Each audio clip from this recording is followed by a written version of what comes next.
అందరికీ శుభోదయం. నా పేరు శృతి. నేను కేడు పాఠశాలలో 10వ తరగతి చదువుతున్న విద్యార్థిని.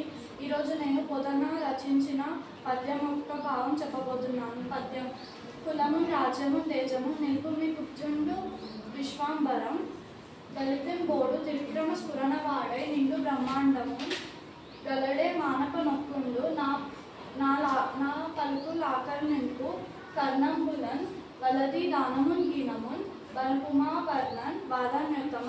పద్యం యొక్క భావం: దాతల్లో గొప్పవాడ ఓ బలి చక్రవర్తి, నీ కులాన్ని రాజ్యాన్ని పరిక్రమాన్ని నింపుకో. ఈ పొట్టివాడు విష్ణువు, కొంచెం మాత్రమే తీసుకొని పోయేవాడు కాదు. నా మాట విని దానం గినం ఏమీ వద్దు. ఈ ఈ విష్ణువు మూడు అడుగుల నేలతో 3 లోకాలను నిండిపోతాడు. నా మాట విని దానం గినం ఏమీ వద్దు.